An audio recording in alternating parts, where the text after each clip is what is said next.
Well, this is day 10 of our statistics unit, and in this lesson we are going to introduce the concept of a sample as opposed to the population. And we are going to talk about the fact that a sample has a slightly different standard deviation that we use for it. And we're going to compare the population with the sample. So first things first, population versus sample. Basically, the whole group is called the population, and the smaller part of the group is called the sample. So a particular group could be the population or the sample depending on what you're interested in. For example, I'm a high school teacher. At my high school, they were going to consider changing the schedule. Now, if I wanted to get a feel for what Roswell High School, or let's just say the student body of Roswell High School, how they feel about the schedule change. Are they for it or against it? I might not have the time or the resources to interview or survey every single student at the school. So what I might do is survey my classes, my 5 classes, and ask them what they think. So in that case, the population would be the student body of the high school, because that's the entire group that I'm interested in. My classroom, each of my 5 classes that I would survey would be the sample, because they're a subset of the whole school. And by asking that sample, each classroom, what they thought, that would give me an idea of what the whole school might feel about the schedule change. All right, so in that example, the entire school is the population, and my class is the sample. Now, on the other hand, if say if I wanted to know, there was No Child Left Behind, the political action that changed in a lot of ways the way schools operate. If I wanted to get a feel for how the entire country sort of feels about No Child Left Behind, and speaking of the students, from the student perspective, all the high school students in the country, but if I started with obviously I couldn't go around and talk to all those people. So if I did a survey of all the students at my high school, in that context, all the high school students in the country would be the population, because that's the large group, that's the entire group that I'm interested in. So in that context, my high school would be the sample, because they're just one part of that larger group. So I purposefully tried to pick a couple examples where you could see that in one example, my high school was the population when they were the entire group, and I wanted to see what they felt about the schedule change. But in the other example, my high school is just a sample, because compared to the United States, one high school is just a sample of that. So it just depends on what you're interested in.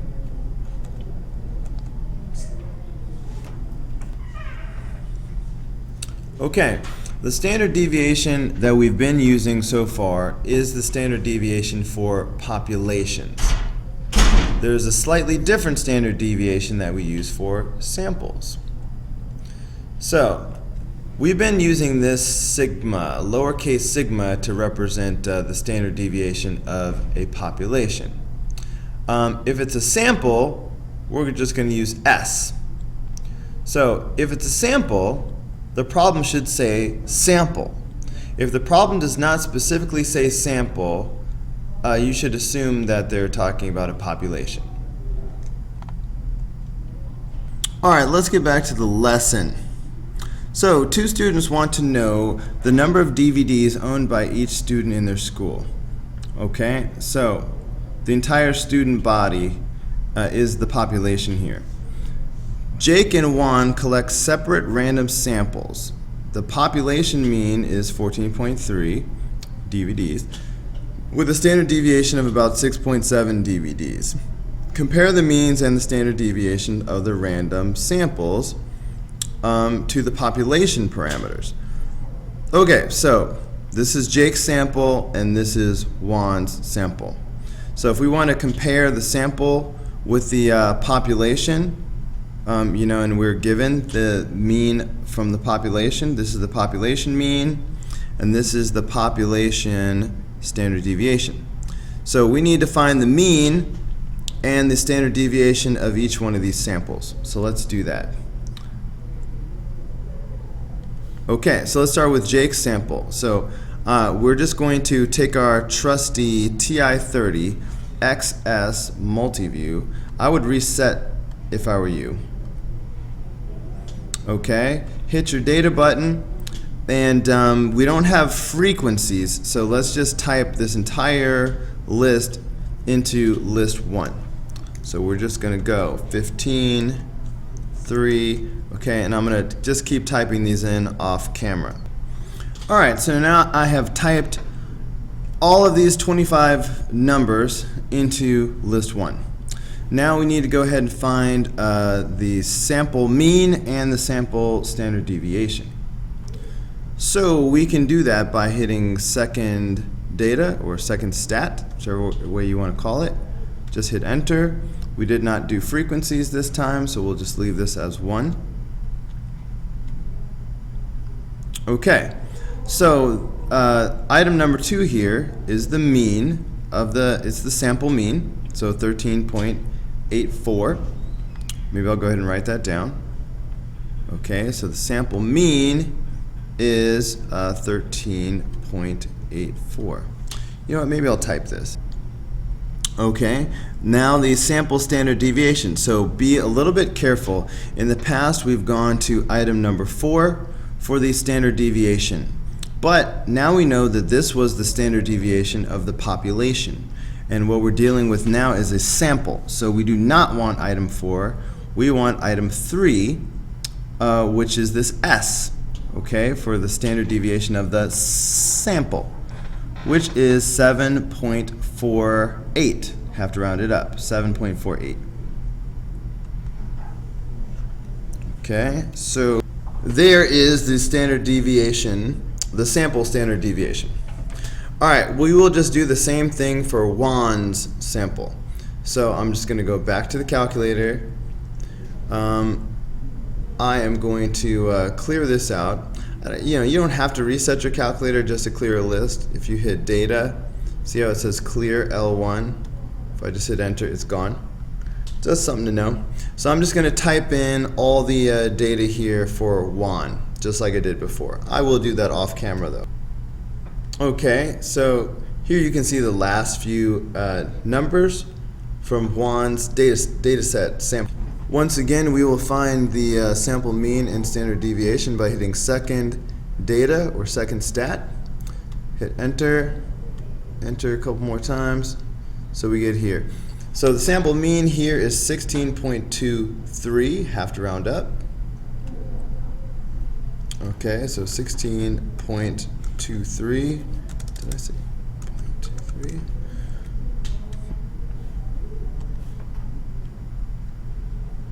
Okay, and the sample standard deviation, again, because it's a sample, make sure you use the S, not the sigma. So we will use the S, so 8.93, got to round up.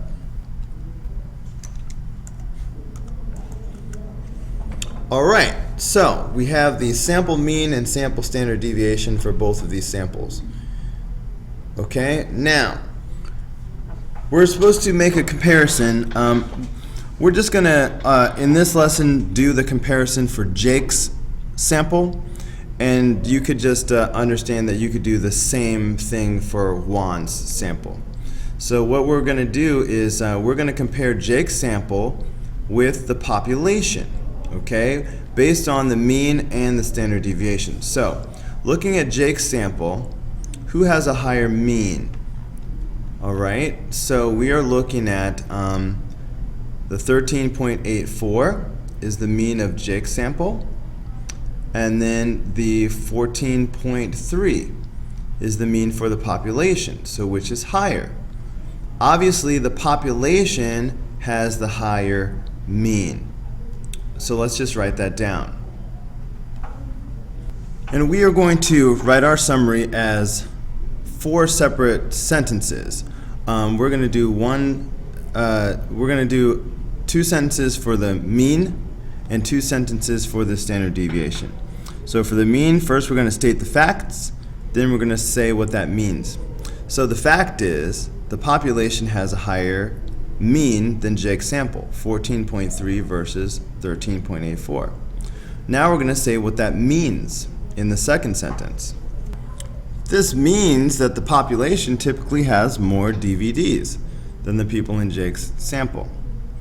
All right, now we're going to do our 2 sentences on standard deviation, starting by just stating the facts.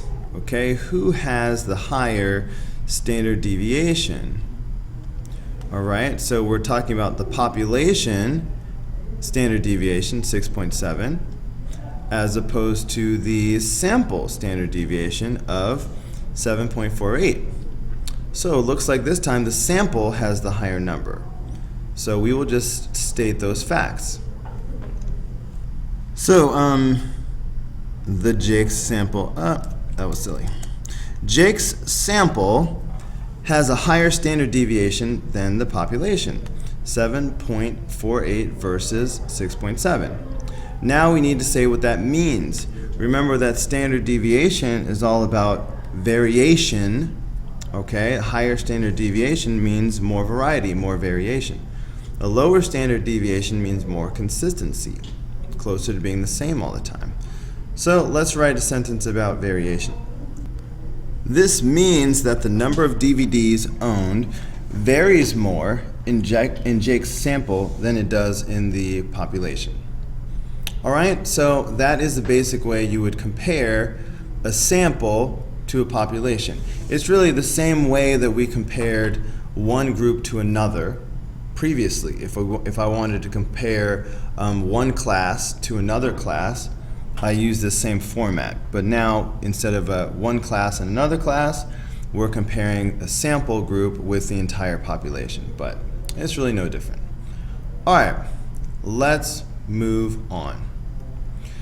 Now, this is really a review problem about the empirical rule.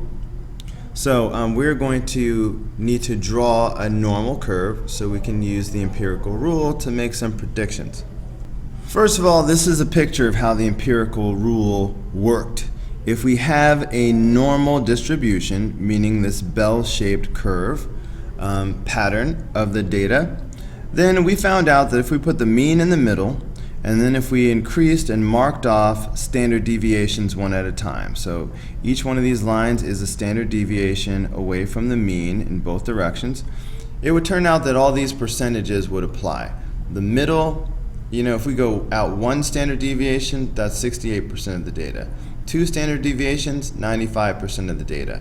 3 standard deviations in both directions, it captures 99.7% of the data. And we could subtract and divide and figure out the percentage of data that would fall in each one of these little intervals. We memorized all these numbers. So if you haven't memorized these numbers, just go ahead and memorize them. All right, I went ahead and cut and pasted this image. But you may need to, you're most certainly going to have to draw this image yourself. Well, a little noisy next door. Okay, anyways, the mean goes in the middle. So we have a mean of 100. So we'll just put our 100 right in the middle. And then we're supposed to go up by 1 standard deviation over and over again. So the standard deviation is 15. That means this will be 115. Okay? So that means the next value would be 130. Okay, I'm just going up by another 15. That means the next value is going to be 145. Okay, and we'll do the same thing in the other direction, which means that here should be 85. Okay, and if I go again 15 to the left, that means this is going to be 70. And if I go one more time to the left, all right, I'm going to go down 15 once again. So that's going to be 55. All right, now we have to answer all these questions. So, a school district classifies children as gifted if their score is in the top 2.5% of all scores. So what is the cutoff score for the gifted program? So we need the top 2.5%. If you add up these numbers, okay, and of course I'm on the right-hand side of this graph because those are the top scores, all right, the highest scores. These two percents, 0.15% and 2.35%, they add up to 2.5%. So this area of the curve represents the top 2.5%. So you can see score-wise, now these are the scores across the bottom, the cutoff would be a score of 130. So anything above 130, and you would be considered gifted according to this rule. So there it is. The cutoff score is 130. So that's the answer to the question. If I had asked something about the all of the gifted scores, or like what interval would include would reflect the gifted scores, then I would have written it this way: 130 to infinity. Okay, because this end of the graph goes forever, it doesn't stop. All right, but they ask us just for the cutoff, so 130. All right, let's look at the next one. This is almost the same thing. It's another review problem pertaining to the empirical rule. So we're just going to basically do the same thing one more time. In fact, I'm going to cut and paste this and borrow it.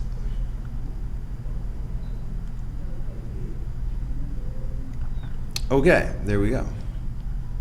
So let's see what we have here. The heights in feet of a fully grown white oak tree, those heights are normally distributed with a mean of 90 feet. So let's go ahead and do that.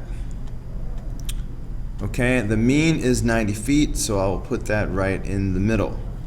A standard deviation of 3.5 feet, so that means the next value is going to be 93.5. And the next value is going to be 97. And the last value, as far as this graph goes, is going to be 100.5. Okay, and these are in feet. And we will do the same thing in the other direction.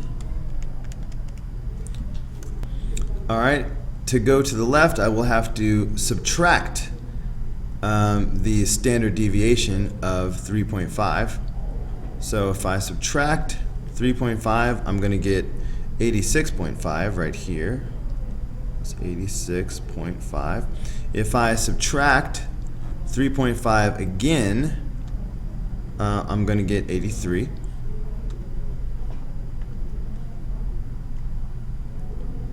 And if I subtract one more time, I'm going to get 79.5. Okay, and these are the heights of these trees in feet. So, about what percent of white oak trees have heights between 86.5 and 93.5 feet? Okay, 86.5 is right here, and 93.5 is right here. So we're talking about this interval here, and that's a total of 68%. So that's it. 68%.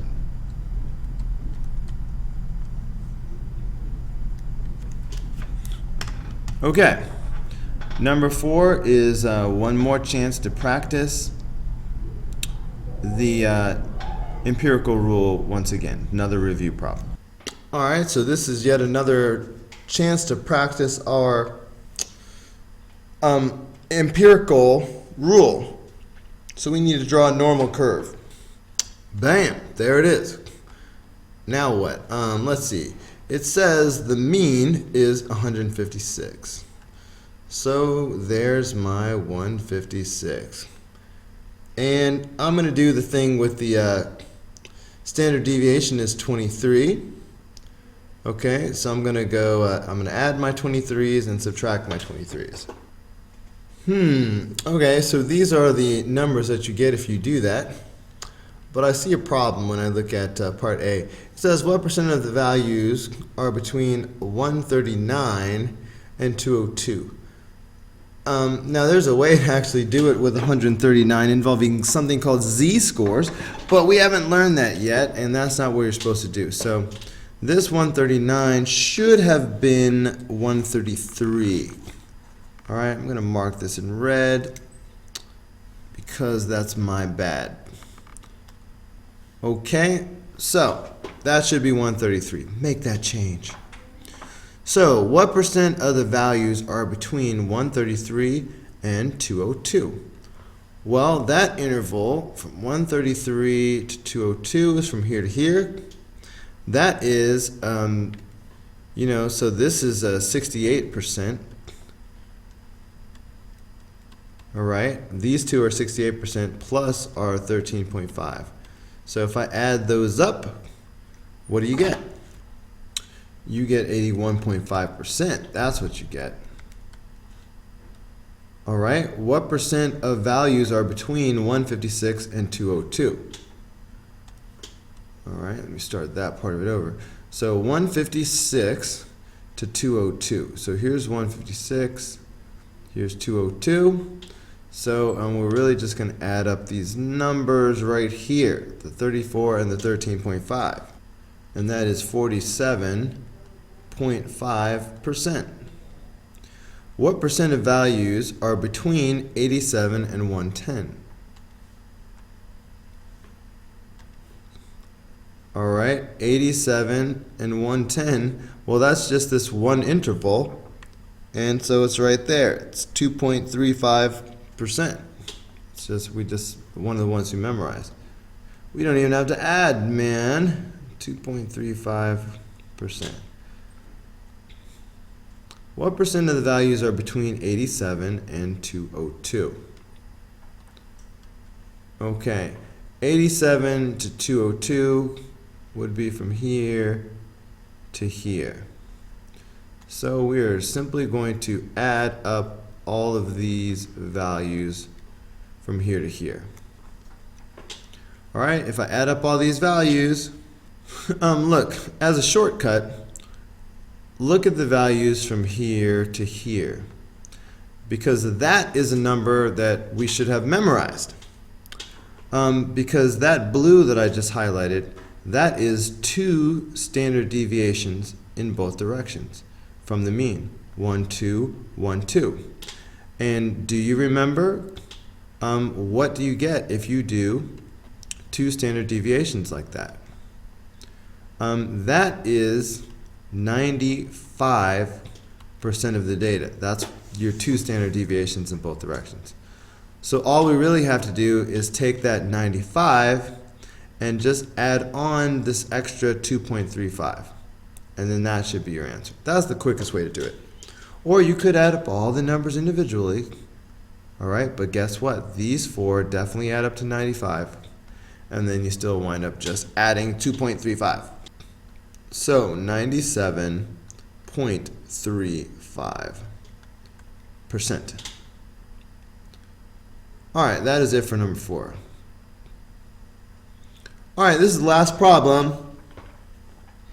This is all about the calculator. We are going to put this frequency chart into our TI-30 XS multi-view. it says there are 100 dots. Each list on the calculator only holds 42 numbers. So it's very important that we know how to type in a frequency table into the calculator. So make sure you do that.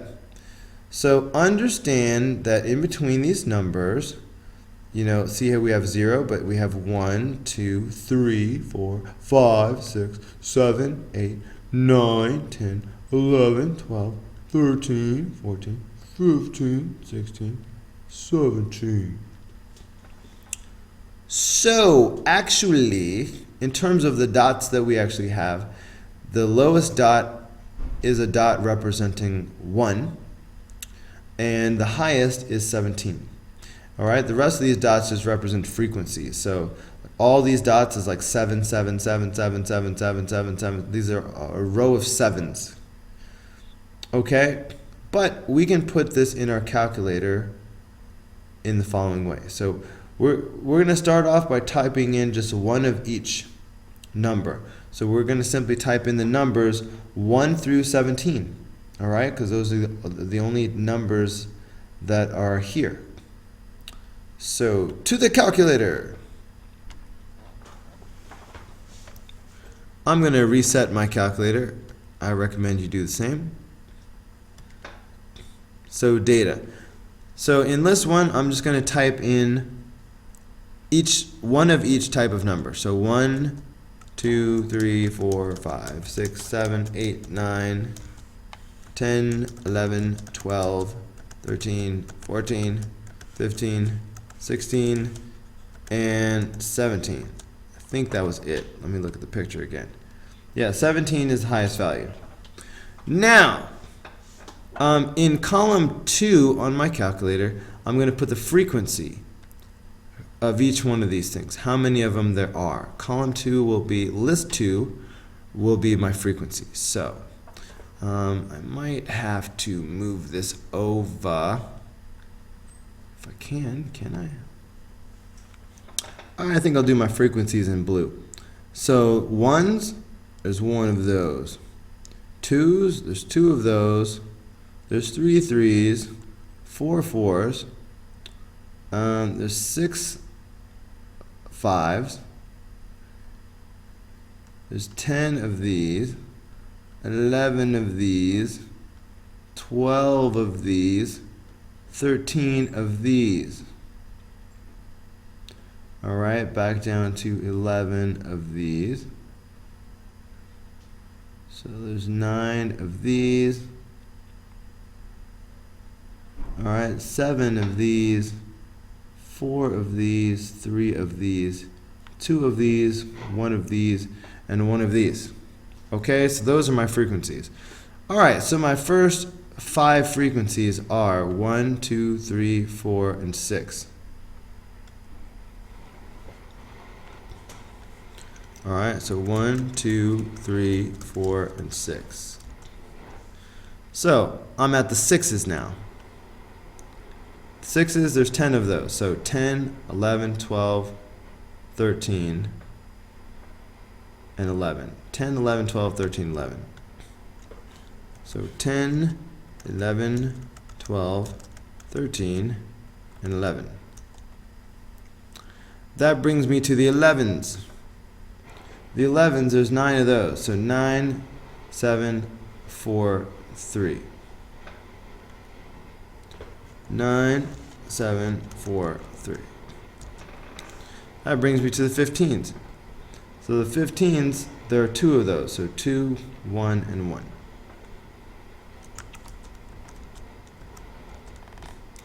All right. So now I have the data typed in, 1 of each. But then in list 2, I have the frequencies. So now I can go ahead and calculate the mean and the standard deviation. So hit second data, or some people say second stat, hit enter.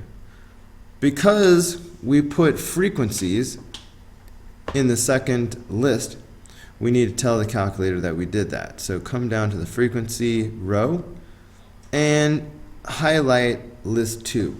Now the calculator knows that we have a frequency chart. And there, just to be clear, the calculator is telling us that yes, you have indicated 100 values in your frequency table. The mean of those 100 values is 8.6. Okay, so we can write that down. The mean is 8.6. What is the standard deviation? Now today we learned that there are two different kinds of standard deviation. There's a standard deviation of the sample and a standard deviation of the population. So since they didn't specifically say anything about sample, let's just go ahead and give the standard deviation of the population. Alright, that's the default. That's what you should assume unless they specifically say otherwise. So we are going to use item 4. So 3.21.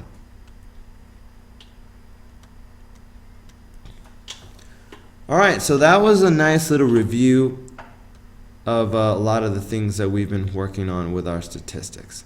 So I hope this review has been helpful to you, and I will see you on the next video.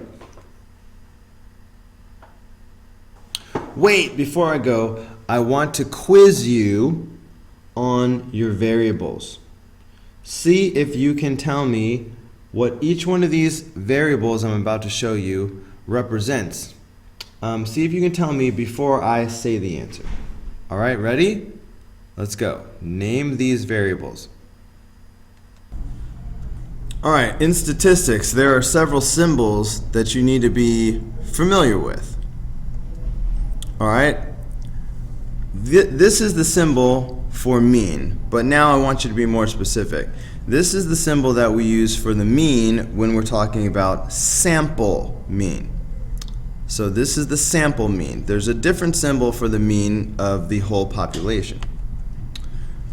Okay, do you remember what I just said this was? This is for the standard deviation of a sample. What is this?